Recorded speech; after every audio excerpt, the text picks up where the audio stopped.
경기도에 살고 있는 40대 여자입니다. 참 흔한 말이죠.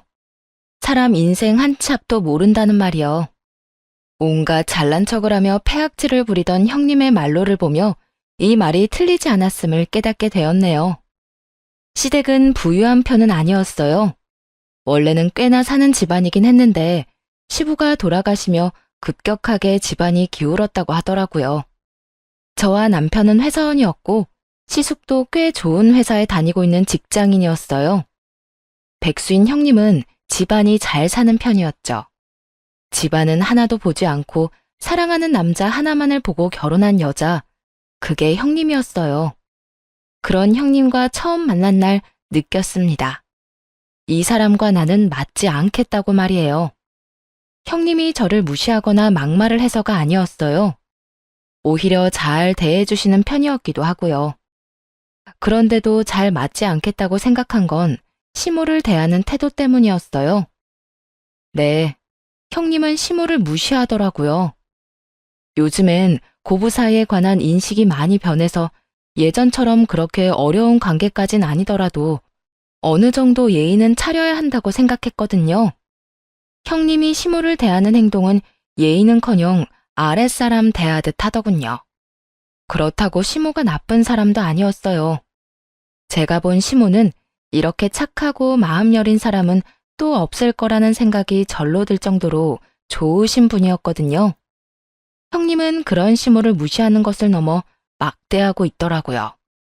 시댁에 모일 때마다 형님이 시모를 주로 괴롭혔던 방식은 시어머니들이나 한다는 밥상머리 트집 잡기였습니다. 어머님, 이 국 너무 짠 거 아니에요? 이 말을 처음 들었을 땐 너무 놀라 숟가락을 떨어뜨릴 뻔했어요. 시어머니가 차려준 밥상을 가만히 앉아받으면서 심지어 짜다 싱겁다 트집을 잡다뇨. 제 상식에선 이해가 되지 않을 뿐더러 이건 아니란 생각이 들었으니까요. 하지만 시모가 아무렇지 않게 대응할 뿐 아니라 아무도 나서지 않더라고요. 이제 막 새 식구가 된 제가 나서기는 곤란해 그냥 못 본 척 넘겼는데 매번 이런 식이니 이대로는 안 되겠다는 한계점에 다다르고 있었죠. 이런 마음을 전혀 알지 못하는 시모는 평소와 다름없이 아무렇지 않게 형님을 달래며 국그릇을 들더라고요. 그래? 그러면 물 좀 더 넣어서 다시 끓여주마. 그렇게 되면 맛이 없잖아요. 깊은 맛도 사라지고. 그래? 그러면 새로 해줄 테니 조금만 기다리려무나. 됐어요. 그걸 언제까지 기다리고 있어요? 그냥 안 먹을게요. 간 하나 제대로 못 맞추고 이게 뭐예요? 나는 분명 괜찮았는데. 둘째, 너도 짜니? 시모는 제 입맛에도 안 맞는 건 아닌가 싶은 마음으로 물어왔고 한계점이 넘어버린 저는 한마디 해주기로 했네요. 아니요, 저는 괜찮아요. 형님, 그렇게 어머님 하신 음식이 마음에 안 들면 직접 해드세요. 식사 자리 때마다 이건 짜다, 이건 싱겁다 하나하나 트집 짜는데 그럴 때마다 마음 불편해서 밥이 어디로 들어가는지도 모르겠어요. 집안에서 누구도 형님에게 그런 말을 한 적이 없었던 터라 형님의 심기가 눈에 띄게 상한 것이 보이더라고요. 그리고 그 심기는 말투에서도 나타났죠. 동서, 그러니까 지금 동서 말은 동서가 마음이 불편하니까 나한테 밥상을 직접 차려 먹으라. 이 말이야? 틀린 말은 아닌데 순서가 좀 바뀌었네요. 제 입맛에는 싱겁게 느껴지지만 너무 맛있는 이 밥상을 형님은 매번 트집을 잡으니 이런 말이 나오는 거 아니겠어요? 그러니까 밥상에서 그렇게 불만만 쏟아낼 거면 직접 차려 먹든가 아니면 그냥 조용히 식사만 좀 하셨으면 해요. 말 진짜 웃기게 한다, 동서. 내가 동서한테 그런 것도 아니고 어머님도 가만히 계시는데 동서가 뭔데 나한테 이래? 웬만하면 그쯤하고 좋은 식으로 풀었을 텐데 이런 일침에도 형님은 전혀 반성하는 모습이 없었고 그 모습이 저를 더 자극했습니다. 그래서 저 역시 더 뻔뻔하게 대응하기로 했죠. 어머? 형님, 어머님이 어머님인 건 인지하고 있네요? 저는 워낙 버릇없이 굴길래 여기가 친정인 줄 아나 이런 생각까지 했지 뭐예요. 뭐야? 동서, 내가 손윗 사람인 거 잊었어? 어디 손윗 사람한테 버릇없이 이딴 식으로 굴어? 진짜 놀랍네요, 형님. 손 위, 아래, 이런 것도 생각하는 사람이었어요? 저는 워낙 형님이 어머님께 위아래 없이 굴길래 저도 그래야 하는 거라 생각했죠. 형님은 버릇없이 구는 게 더 편해 보이길래요. 한마디도 지지 않고 이런 식으로 맞대응하고 나서자 형님의 얼굴은 불타는 고구마가 되었고 남편은 웃음을 참으려 허벅지까지 꼬집고 있더라고요. 평소에 남편도 불만이 많았는데 아무래도 나서기도 곤란한 상황에서 마침 제가 나서주니 통쾌했던 것이었죠. 그런 저희와는 달리 시숙은 형님의 눈치만 살피고 있었더라고요. 아무도 섣불리 나서지 않는 그 상황에 형님은 더욱 화가 난다는 듯 시숙을 데리고 나갔죠. 그제야 전 여전히 불편한 얼굴을 하고 있는 시모에게 다가갔습니다. 어머님, 많이 불편하셨죠? 죄송해요. 참아보려고 했는데 그게 잘 안 됐어요. 아니다. 네가 뭐가 죄송하니? 괜히 내가 쓴소리도 못하고 오냐오냐 하는 바람에 네가 그런 말까지 하게 되고 오히려 내가 너한테 미안하구나. 아니에요. 저한테는 그런 마음 안 가지셔도 돼요. 그리고 저는 어머님 음식 너무 맛있었어요. 형님이 괜히 트집 잡는 것 같으니까 신경 쓰지 마세요. 오냐, 알겠으니 얼른 밥부터 마저 먹어. 네, 잘 먹을게요, 어머님. 이렇게 좋은 분인데 그딴 식으로 굴었으니 화가 남고도 남을 상황이었죠. 그날 이후 형님과는 사사건건 부딪히기 시작했고 매번 말싸움 상대도 되지 않으면서 시비를 거는 형님이 피곤할 때도 있긴 했지만 절대로 물러서진 않았습니다. 그러던 어느 날 시모에게 전화를 걸었는데 주변이 시끄럽더라고요. 알기론 감기 기운이 있어 병원에 가셔야 하는 걸로 아는데 병원이라고 하기엔 하하호호 웃음소리가 난무한 게 이상했어요. 어머님, 오늘 병원 간다고 하시지 않으셨어요? 주변 소리가 병원 소리가 아닌 것 같은데. 친구분들 만나셨어요? 아니, 그게 큰애가 집에 손님들이 온다고 좀 도와달라고 해서 큰애 집에 잠시 왔어. 여기 좀 도와주고 병원에 가려고. 네? 어머님 몸도 안 좋으신데. 저도 가서 좀 도와드릴 테니까 조금만 기다려주세요. 얼마나 중요한 손님이길래 아픈 시모에게까지 도움을 구하는 것인지 직접 확인해야겠더라고요. 그래서 전 바로 형님의 집으로 향했고 그곳에서 폭발하고야 말았습니다. 우아하게 앉아 손님들과 담소를 나눈 형님의 뒤로 주방에서 땀 닦을 시간도 없이 음식을 하고 뒷정리를 하느라 정신이 없는 시모를 봐버렸거든요. 친정엄마에게도 저렇게까진 못할 텐데 말이에요. 우리 엄마를 부려먹는 것도 아닌데도 화가 나더라고요. 그리고 네가 어떻게 하든 시모는 내가 하라는 대로 다 하는 사람이다. 와 같은 표정으로 절 바라보는 형님의 그 눈빛이 특히나 마음에 들지 않았죠. 바로 시모에게 다가가 손에 끼워진 고무장갑을 벗기며 이렇게 이야기했어요. 어머님, 그만하시고 가세요. 이렇게까지 안 하셔도 돼요. 어머님은 그 와중에도 이리저리 눈치를 살피며 제가 기분 나쁘지 않게 제지해 주더라고요. 아가야, 난 정말 괜찮아. 제가 안 괜찮아서 그래요, 제가. 그이도 어머님 이러고 있는 걸 알면 피눈물을 흘릴 거라고요. 시모는 남편의 이야기가 나오자 그제야 스스로 앞치마를 벗고 따라 나서더군요. 그 순간 형님이 저희에게 다가왔죠. 동서, 이거 선 넘는 짓인 줄 알지? 어머님이 좋아서 하는 일인데 동서가 뭔데 이러는 거야? 참나, 형님, 일을 좋아서 하는 사람이 어디 있어요? 이게 다 형님이 아주버님 사업 자금 이야기하면서 어머님 쥐락펴락하는 거 모를 줄 알아요? 시모가 형님에게 꼼짝도 못하고 끌려다녔던 이유는 장남의 사업 자금 때문이었어요. 멀쩡히 회사 잘 다니는 시숙을 구슬려 사업을 하게 만들더니 그 자금을 친정에서 받아와 큰 소리를 치고 있었던 것이었죠. 금전적으로 아들을 도와주지 못했던 착한 시모는 아들 기죽이기가 싫어 그저 형님이 하라는 대로 하는 수밖에 없었고요. 그러니까 형님은 시모를 교활하게 이용하고 있었던 거였습니다. 큰 소리로 형님에게 따져 묻자 집안 모든 시선이 저에게 꽂히고 형님은 주변 눈치를 살피며 뭐라고 하더군요. 동서, 목소리 못 낮춰? 그리고 사업자금 때문이든 뭐든 어쨌든 어머님이 하고 싶다잖아. 동서는 상관하지 마. 그저 우리는 사업자금하고 노동력을 맞바꾼 것뿐이라고.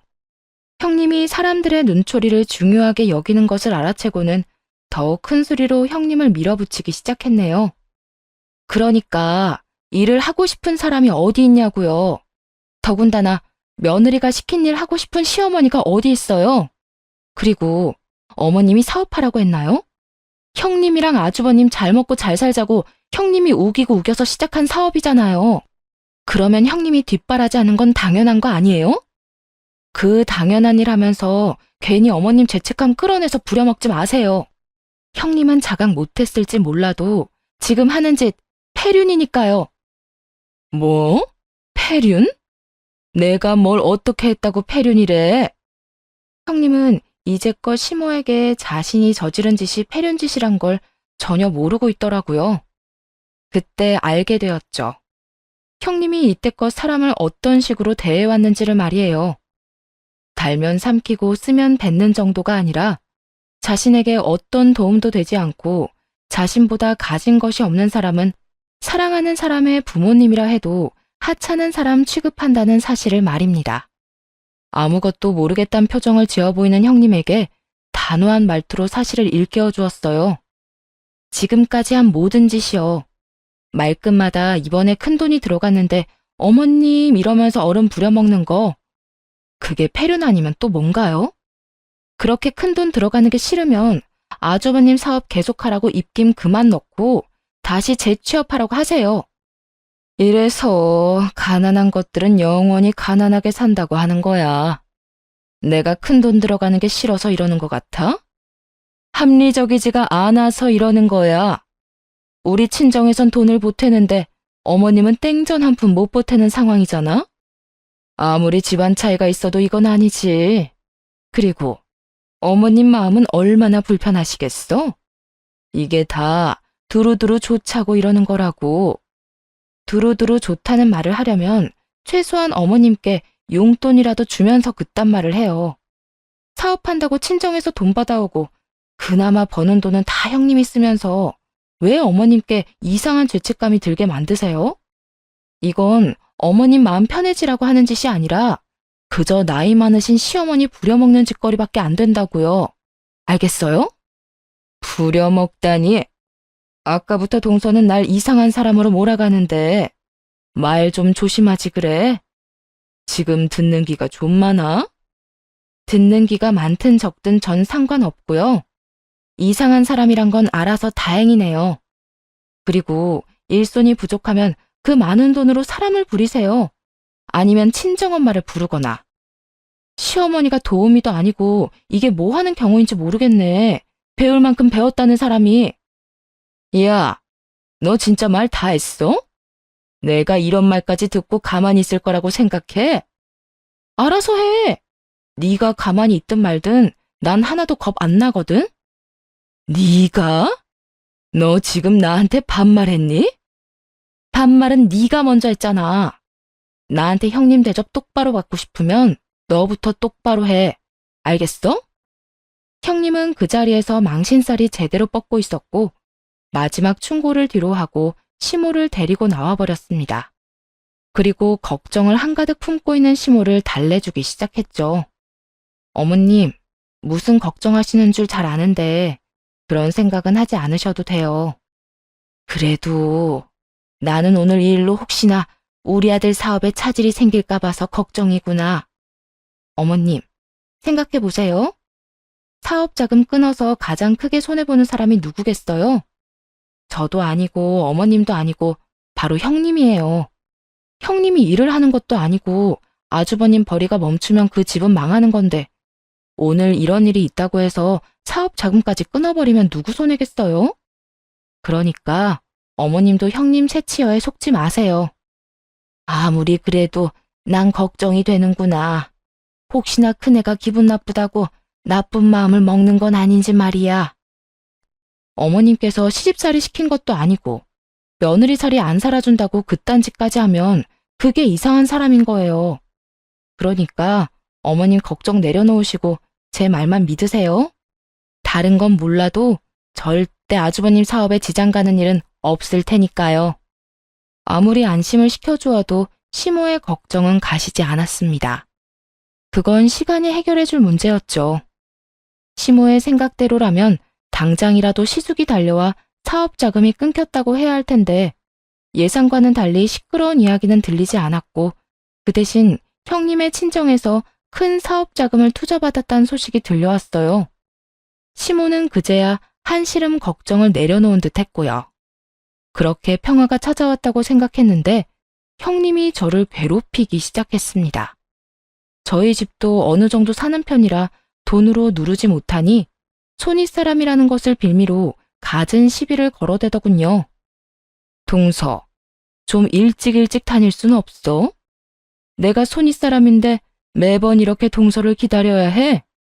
5시까지 시댁에 모이기로 했고 4시 40분에 왔으면 늦은 건 아닌데 왜 사람을 보자마자 못 잡아먹어서 안달이세요?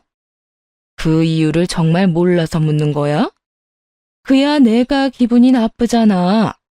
그러니까 앞으론 내 기분 나쁘지 않도록 1시간 전에는 와서 기다려. 대꾸하고 싶지도 않은 유치한 시비더라고요.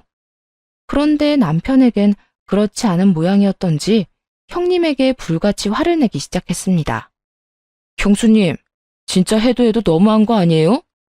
제 집사람이 형수님이 부리는 사람도 아니고 1시간이나 전에 와서 형수님을 기다려야 하는 이유가 뭐예요? 대장처럼 굴고 싶으면 형수님네 집에 가서 하세요. 여긴 우리 엄마 집이니까 최소한의 예의는 갖추란 이 말입니다. 서방님, 지금 나한테 큰 소리 치는 거예요? 네, 형수님이 집사람을 깔보는데 제가 소리 정도는 질러도 되지 않을까요? 저한테 이런 소리 듣기 싫으면 앞으로 제 집사람한테 이래라 저래라 하지 마세요. 형님은 남편의 말에 제대로 약이 올랐고 그런 형님의 눈치를 살피던 시숙이 나서 남편에게 화를 내기 시작했죠. 너 이 자식, 그게 무슨 말버릇이야? 재수씨 따라서 너도 막 나가기로 한 거야, 뭐야? 막 나가는 게 아니라 할만하니까 하는 말이야. 형도 눈이 있고 귀가 있을 거 아니야? 형수님이 하는 말이랑 행동이 정상적이라고 생각해? 그래. 난 할 만한 말을 했다고 생각해. 우리 집사람보다 재수씨가 빨리 와서 기다려야 하는 건 당연한 거 아니야? 손윗사람이 손아랫사람을 기다리는 것 자체가 말이 안 되는 건 사실이잖아. 그렇게 예의 따지는 사람이 형수님이 엄마한테 버릇없이 굴 땐 못 보고 못 들은 척했냐? 형, 이렇게까지 형편없는 사람이었어? 그까지 돈이 뭐라고 이렇게 추하게 구냐? 뭐? 추해? 너 지금 그게 형한테 할 말이야? 내 말이 다 옳아서 할 말이 없으면 그냥 없다고 말해. 괜히 소리 지르면서 형한테 그게 할 말이냐, 버릇없다, 그딴 하나만한 소리 하지 말고. 이 자식이 진짜. 집안 싸움이 되는 건 한순간이었죠. 남편과 시숙은 멱살잡이까지 하며 욕을 했고 분위기는 점점 더 험악해져 갔습니다. 그 순간 형님은 머리카락을 귀 뒤로 넘기더니 짜증 가득한 목소리로 이렇게 말하더군요. 아, 진짜. 쥐뿔도 없는 시댁 와서 이 일 저 일 다 하는 것도 짜증이 나는데 내가 아래 것들 기어오르는 꼴까지 봐야겠어? 아, 일단 집구석 다시 오고 싶지 않아지는데 어떻게 하지 여보? 시댁과 연을 끊자는 말과 다름이 없는 이 말에 시숙이 뭐라고 말했는 줄 아시나요? 고민도 하지 않고 형님의 말이 끝나기가 무섭게 통보하듯 이렇게 말했습니다. 엄마, 들었지? 앞으로 우린 2번 다신 여기에 오지 않을 거야. 그러니까 그런 줄 알고 우리한테 오라가라 연락도 하지 마. 그냥 날 없는 자식이라 생각하고 살아. 한때는 머리가 똑똑하기로 동네에서 유명했다고 하던데 어쩌다 저리도 어리석은 사람이 되어버렸는지 참 안타깝더라고요. 시숙의 통보에 화가 난 남편은 시숙에게 떨어지며 시모의 대답을 대신 해주었습니다. 그래, 그렇게 해. 대신 앞으로 살면서 힘든 일 있을 때 도와달라고 찾아오지나 마. 그때 가서 아무리 울고불고 빌어도 절대 우리 쪽에서 형하고 형수님 도와주는 일은 없을 테니까. 도움? 지금 도움이라고 했냐? 내가 너랑 이 집에서 도움받을 게 있어 보여? 그러게, 서방님, 그런 일은 죽었다 깨어나도 없으니 그런 걱정은 하지도 마세요. 동서, 이 가난한 집안 잘 먹여 살려봐. 우리 도움 없이 얼마나 잘 먹고 잘 사나 두고 볼게. 형님이나 그딴 걱정 접어두세요. 아무리 힘들어도 형님네보단 잘 먹고 잘 살 자신이 있으니까요. 앞으로 말한 대로 다신 보지 말고 삽시다. 형님과 시숙은 마지막까지 남은 저희를 보며 비웃음을 날리며 떠나갔고, 이번만큼은 시모도 걱정 대신 실망감이 가득한 표정을 지어 보이더군요. 실망은 실망이고 자식이 도움을 주지 못하는 부모여서 싫다며 연을 끊고 가버린 그 심정을 감히 헤아릴 수 없었죠. 어떤 말도 위로가 되지 않을 것만 같았고 섣부르게 무슨 말을 꺼내기도 힘든 상황이었어요. 그래서 시모와 함께 살기로 했네요. 돈도 절약하는 것은 물론이고 시모의 곁을 챙기며 그 우울함을 조금이나마 위로해주기로 한 것이었습니다. 남편은 좋아했고 시모는 처음엔 싫다고 하셨지만 끝내는 받아들이시더군요. 시댁은 처분했고 처분한 돈은 급할 때 쓰시라고 손도 대지 않았어요. 그렇게 시작한 시모와의 합가는 생각보다 불편하지 않더라고요. 아니, 불편하기는커녕 좋았어요. 말씀드렸다시피 워낙 좋으신 분이라 잔소리하시기는커녕 뭐 하나 더 도와주지 못해 안달인 분이셨으니까요. 보살펴드리려 모신 건데 때론 보살핌을 받는다는 느낌이 들기도 했죠. 그렇게 1년쯤 지나니 시모의 마음도 많이 안정된 것이 보이더라고요. 처음엔 웃으셔도 웃으시는 것 같지 않으시더니 어느 순간부턴 밝게 웃으시기도 하고요. 이제야 조금은 잊고 살만해졌는데 형님이 귀신같이 알고 찾아왔더군요. 1년 만에 찾아와서 한다는 말이 사과도 아닌 돈 타령이더군요. 어머님, 집 처분한 걸로 아는데 그 돈 가지고 계시죠? 그 돈은 갑자기 왜 묻는 게냐? 그거야 당연히 어머님 아들 사업하는데 투자금을 달라고 묻는 거죠. 이때껏 어머님껜 받은 돈이 없어서 친정에 손 벌렸지만 이젠 아니잖아요? 돈이 생겼으니 장남을 위해 당연히 투자 정도는 하셔야 하는 거 아닌가요? 빌린 돈 받으러 온 사채업자도 아니고 그 큰 돈을 아무렇지도 않게 내놓으라고 참 당당하게도 말하더군요. 생각 같아선 당장이라도 내쫓아버리고 싶었지만 선택은 오롯이 시모의 뜻이라는 생각에 참고 또 참았네요. 괜히 나서서 시모의 결정에 혼란을 주고 싶진 않았거든요. 뭐? 당연? 영 끊고 갈 때는 언제고 이제 와서 투자랍시고 돈을 내놓으라고 하면 내가 웃으면서 내놓을 거라고 생각했니? 넌 그때나 지금이나 날 무시하고 있는 건 똑같구나. 적어도 그런 일이 있고 처음 보는 자리면 사과부터 하는 게 도리 아니니? 사과요? 제가 왜요? 전 그때나 지금이나 제가 잘못했다고 생각하지 않아요. 그리고 어머님을 무시한 적도 없고요. 만약 제가 무시했다고 느끼셨다면 그건 어머님 자격지심 아닐까요? 친정에선 돈을 그렇게나 어머님 아들한테 쏟아붓는데 어머님은 아무것도 못해줬다는 자격지심 말이에요. 그러니까 지금이라도 그 돈 저희 주세요. 그러면 저희도 저희지만 어머님 마음도 편안해지지 않겠어요?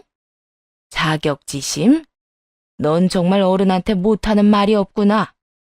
난 절대 그 돈 못 내어주니 당장 가거라 당장.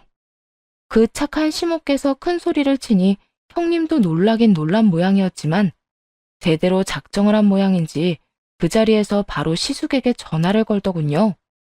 차에서 기다리고 있었던 모양인지 시숙은 바로 집으로 들어왔고 시모의 앞에 무릎을 꿇고 앉아 애걸복걸하기 시작했어요. 엄마, 나 요즘 너무 힘들어. 요즘 사업도 힘든데 처가에서도 더는 줄 돈 없다고 연락도 끊어버렸다고. 이대로는 돈 쏟아부은 내 사업 쫄딱 망하게 생겼어. 엄마 장남 이대로 무너지면 좋겠어?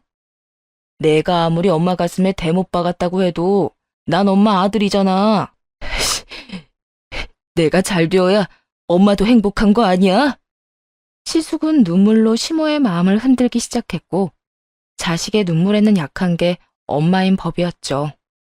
그렇게 힘들다니 이번엔 도와주마. 정말? 정말이지 엄마? 고마워.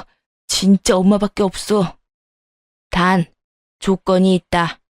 각서 쓰고 돈 받아가거라.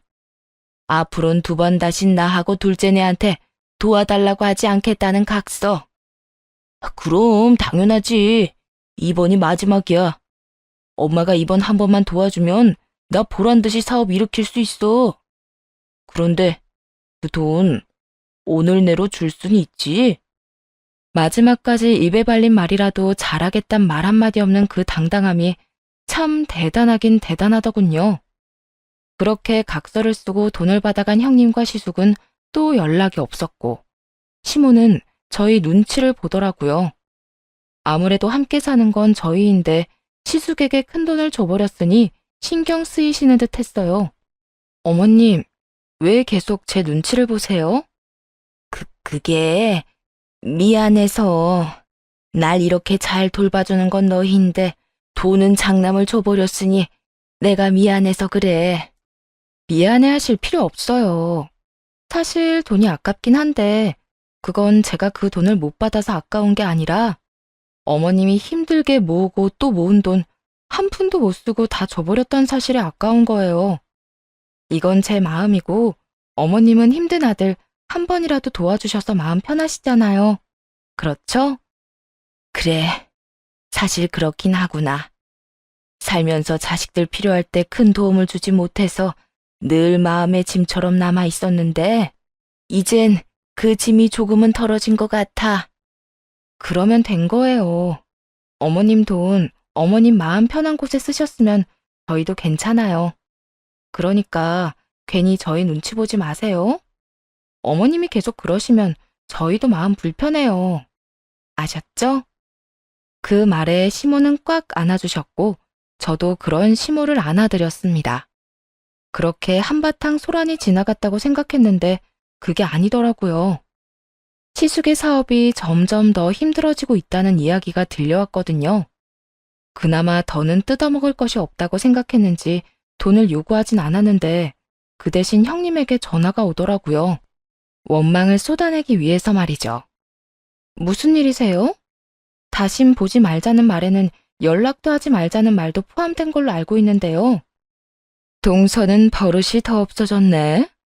설마 우리 사업 망했다고 더 버릇없이 구는 건가? 결국 그 사업은 망했나 봐요.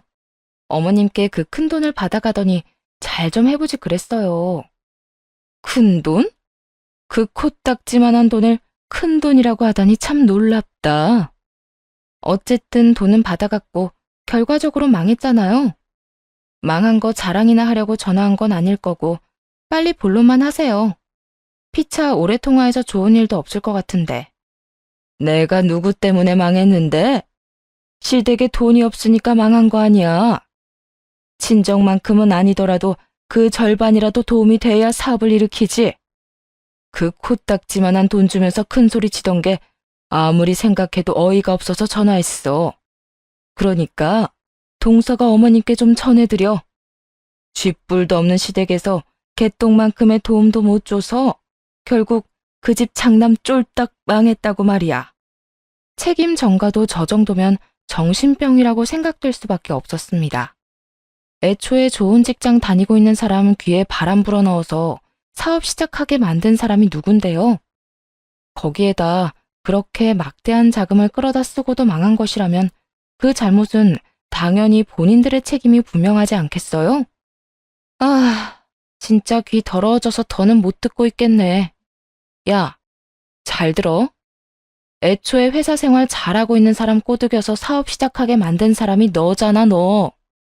친구들 남편이 다 사업하고 사장님 소리 듣는 게 부러워서 그딴 집 버린 거 누가 모를 줄 알아? 그리고 네 친정에서 돈을 그만큼 끌어다 썼는데도 망한 거면 그건 돈 때문이 아니라 능력 부족 아니야? 오죽했으면 친정에서도 손을 놨을까?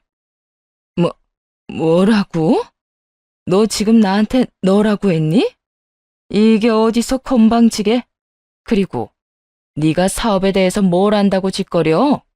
사업의 사자도 모르는 게 어디서 잘난 척이야? 형님 대접해줄 가치가 있어야 대접을 해주지. 그리고 사업은 몰라도 남의 남편 따라하다가 가랑이 찢어진 건 잘 알거든? 그러니까 분수에 맞게 살아. 괜히 샘난다고 다 따라하려고 하지 말고. 그런다고 자기도 사모님 되는 줄 아나? 욕심이 지나치면 그런 꼴이 되는 거야. 알겠어? 뭐라고? 분수? 욕심?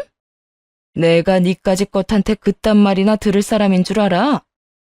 지금 좀 힘들어져서 그렇지. 우리 친정에서 날 언제까지 이렇게 힘들게 보고만 있지 않을 거라고. 그때 돼서 후회하지 말고 지금부터라도 내 비위 맞추는 게 좋을 거야. 비위 같은 소리 한다. 넌 아직도 내가 후회 같은 걸 할 사람으로 보이니? 다른 건 몰라도 적어도 난 너를 상대로 후회할 일은 절대로 없으니까 다신 이런 문제로 나한테 연락도 하지 마. 물론 어머님께 연락해서 이상한 헛소리 할 생각도 하지 말고. 네가 1년 전 말했던 것처럼 영 끊고 살자 이거야. 걱정하지 마. 그 집구석에서 받아낼 돈이 남은 것도 아니고 더는 나도 니까지 것이랑 어머님께 연락할 일 없어. 너나 나중에 맏며느리 타령하면서 집만 되는 어머님 떠넘길 생각하지 마. 알겠어? 나한텐 짐덩이가 아니니 그딴 걱정은 하지도 말고 허영심이나 버리고 아주버님 사업이나 그만하게 해. 회사원이라도 해야 네 백도 사주고 네 친구들도 만날 수 있지 않겠어? 더는 할 말 없으니까 끊어. 그 후 형님뿐 아니라 시숙에게 그 어떤 소식이 없었고 얼마 지나지 않아 저는 출산을 하게 되었어요. 여전히 시모와는 함께 살고 있었고요.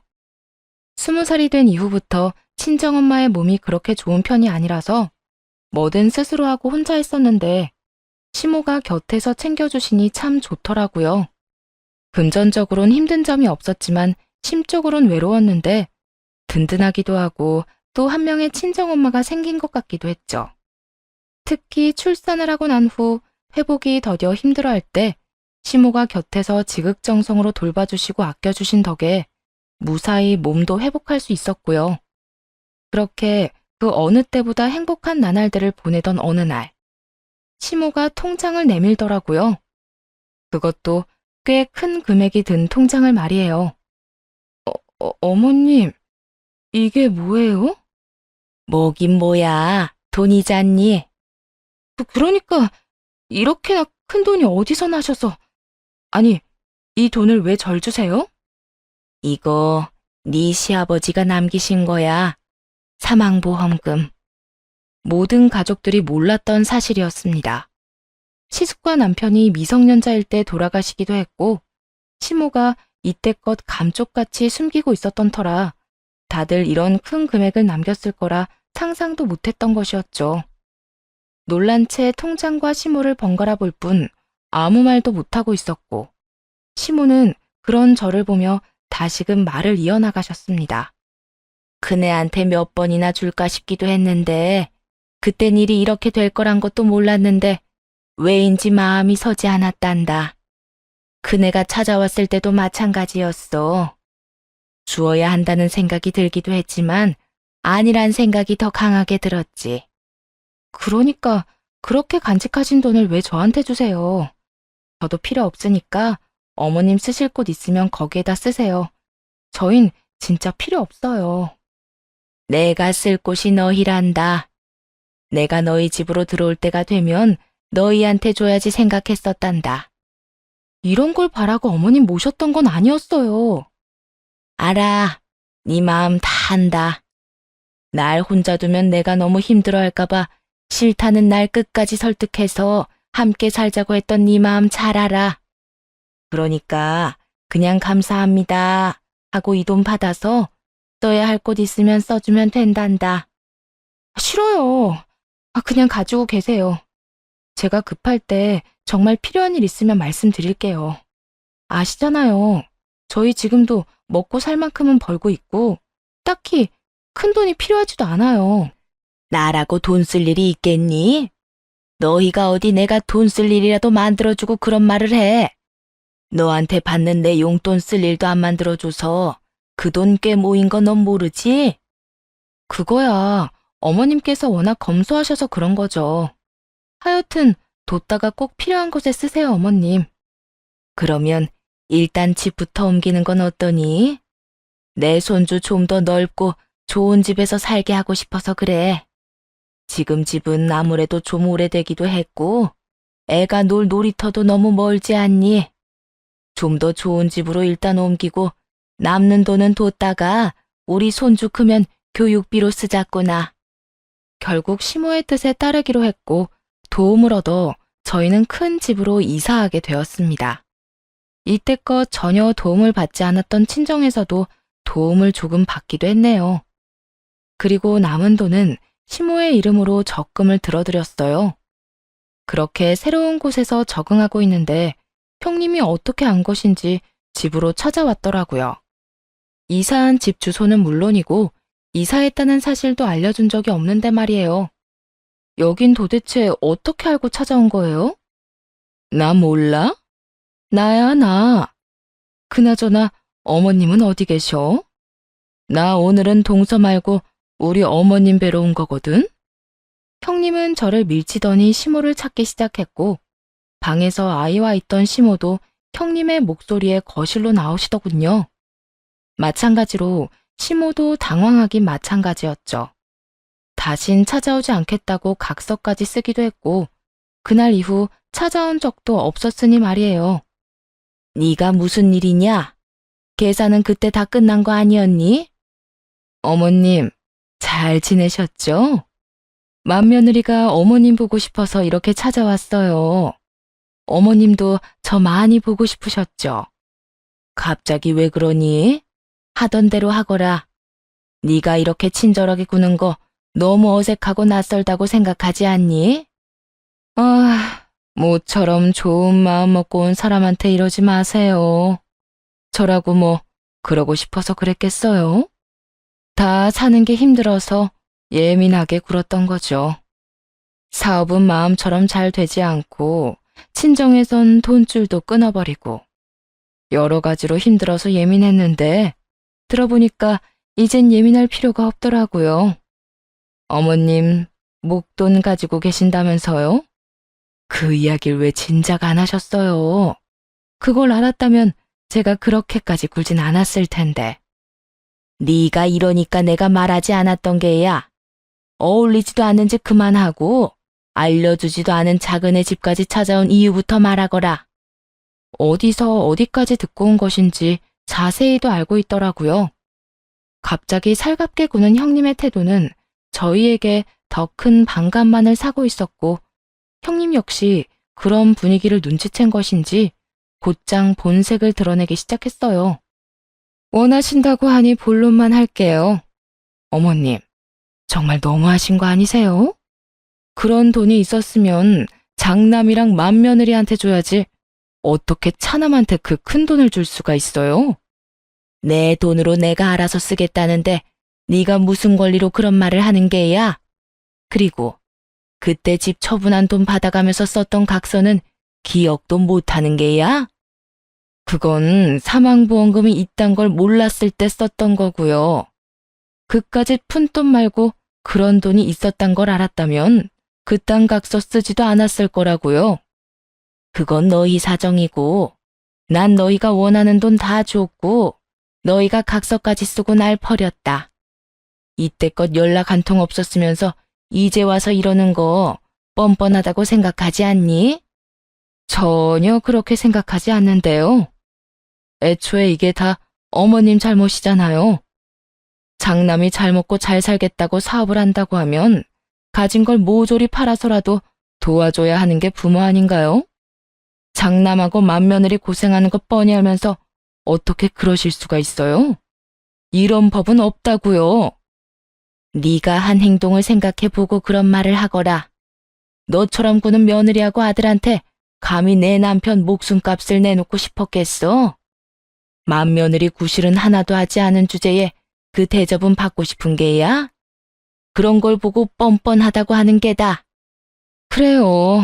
어머님 편하실 대로 생각하고 진짜 본론을 말할게요. 저희 돈 좀 주세요. 남은 돈 있죠? 그 돈이라도 다 저희 달라고요. 파렴치하다는 말은 형님을 위해 존재하는 말인 듯 했습니다. 낯짝 하나 바뀌지 않고 전혀 부끄러운 내색도 반성하는 마음도 없이 저딴 말을 하는데 파렴치하기 짝이 없더군요.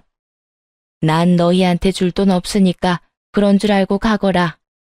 그건 둘째 애들이 날 위해 남겨준 내 노후 자금이야. 아, 그게 문제라면 걱정하지 마세요. 그 돈만 주면 앞으론 제가 모시고 살게요. 여러모로 여기서 사는 것보다 저희랑 사는 게 어머님께도 좋지 않겠어요? 어머님 귀한 장남 얼굴 안 본 지도 오래됐잖아요. 이때껏 지긋지긋하게 본 서방님 말고 앞으론 꿈에서도 그리워했던 장남이랑 살아요. 그러면 됐죠?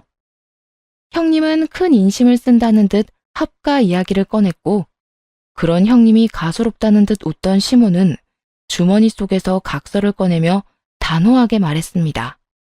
내가 우리 장남이 생각날 때마다 이 각서를 꺼내봤더니 그립기는커녕 그날의 너희 결정에 고마운 마음마저 들더구나.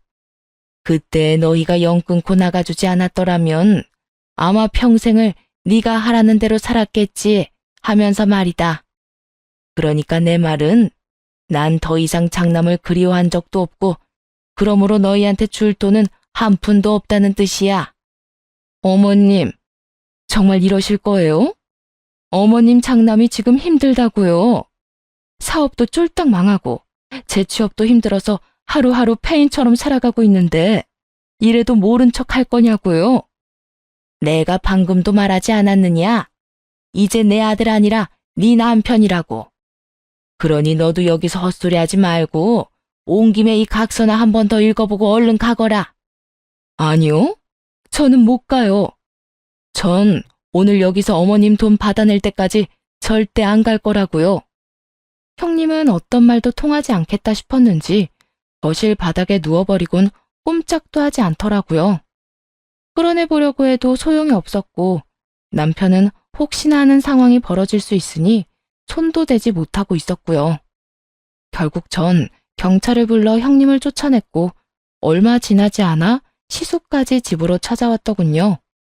시모를 보자마자 또 무릎을 꿇고는 우는 소리를 내기 시작했죠. 엄마, 내가 다 잘못했어. 그러니까 나 좀 도와줘, 응? 나 엄마 아들이잖아. 내가 아무리 큰 잘못을 했어도 엄마 아들이 아닌 건 아니잖아. 내 아들 자리 싫다고 떠난 건 다름 아닌 너다. 부모 가슴에 2번이나 대못 받고 갈 땐 언제고 이제 와서 왜 이러는 게야? 나도 힘들어서 그랬어. 내가 오죽하면 엄마한테 그랬겠어? 다 내가 잘 되어야 엄마한테도 효도할 수 있으니까 계획상 한동안만 안 보고 살려고 했던 거라고. 입에 침도 안 바르고 거짓말 하기는. 사업이 잘 됐으면 아예 날 찾지도 않았을 거란 거 여기 있는 우리 모두가 잘 알고 있다. 어디서 돈 때문에 또 부모를 속여 먹으려고 해? 내가 너 낳고 먹은 미역국이 다 아까워질 지경이야. 엄마, 내가 잘못한 건 알지만 이 정도로 심하게 구는 건 너무하잖아. 자식이 힘들다는데 어떻게 이렇게까지 매정하게 굴 수가 있어? 아이, 나 진짜 힘들어. 시숙은 눈물을 왈칵 쏟아내며 불쌍한 척을 위해 애썼고 시모는 눈 하나 깜빡하지 않고 호통을 치기 시작했죠. 네가 한 짓에 비하면 이런 건 아무것도 아니니 아들 타령 그만하고 얼른 가거라. 가서 네 마누라랑 잘 살아. 애초에 네 마누라랑 잘 먹고 잘 살려고 날 버린 거 아니었어? 그건 말했잖아. 일단 집사람 비위 맞춰서 처가에서 돈 좀 더 받아내고 사업 성공한 뒤에 엄마 모시려고 했다고. 난 엄마 돈 걱정 없이 살게 해주려고 그랬던 거라고. 거짓말 아니야. 진짜야. 누가 너한테 돈 걱정 없이 살게 해달라고 했어? 난 그저 마음 하나면 됐었다. 자식이 부모를 걱정하고 사랑하는 그 마음 하나면 됐었다고. 넌 그마저도 쳐버리고 네 마누라가 날 집안에 굴러다니는 먼지만도 못하게 대하는 걸 그냥 두고만 보고 있었어. 그래놓고 그딴 말이 나와? 난 너한테 줄 돈은 땡전 한 푼 없으니 다신 찾아올 생각도 하지 마. 필요할 때만 찾아와서 하는 아들 타령, 장남 타령 듣기도 싫으니까. 몰라. 난 돈 줄 때까지 못 나가니까 그런 줄 알아. 돈 달라고, 돈. 부부는 닮는다더니 두 사람 다 똑같은 자리에 드러누워 돈 타령을 하더라고요. 결국 전 또 경찰을 불렀고 시숙 역시 형님과 같은 모습으로 쫓겨났네요. 그 후 두 사람은 여러 번 찾아왔지만 상대도 해주지 않았고 지금은 완전히 연을 끊고 살아가고 있어요.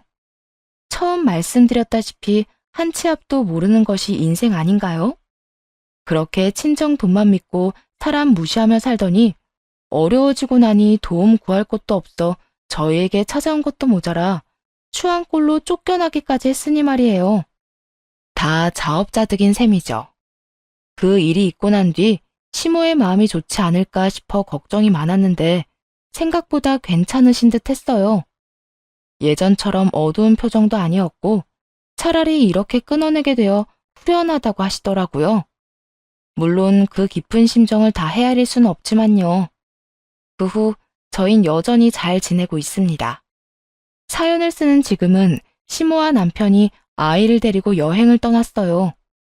저도 함께 가겠다고 하자 시모께서 이렇게 말씀하시더라고요. 이번엔 우리 핏줄끼리 갈 거니까 너는 좀 빠져 죽어라. 우리끼리 오붓하게 지내고 싶어. 그러니까 넌 집에서 혼자 좀 지내거라. 정 혼자 있기 적적하면 친정이라도 가든지. 자칫 시모의 말을 오해할 수도 있겠지만 사실은 육아하느라 지친 저를 쉬게 해주고 싶은 마음이란 걸 누구보다 잘 알기에 그 말이 섭섭하기는커녕 감사했습니다. 시모는 다행스럽게도 아이와 함께 여행을 다니실 만큼 건강하시고 누구보다 행복하게 잘 지내고 계세요. 이런 밝고 선하신 할머니의 지극정성 때문인지 아이도 사랑스럽게 잘 자라주고 있고요. 앞으로도 이렇게 3대가 모여 잘 살아보려고요. 사연도 이렇게 끝이 났네요. 사실 시어머니와 함께 살고 있다고 하면 걱정부터 하시는 분들이 많은 것이 현실인데요. 세상엔 꼭 나쁜 시어머니만 있는 것이 아니고 이렇게 좋은 시어머니도 있다는 걸 알려드리고 싶어 사연을 쓰게 되었어요. 더불어 형님 같은 인간 같지도 않은 며느리가 있다는 사실도 꼭 알려드리고 싶기도 했고요. 그러면 이만 물러가 볼게요. 긴 이야기 들어주셔서 감사합니다.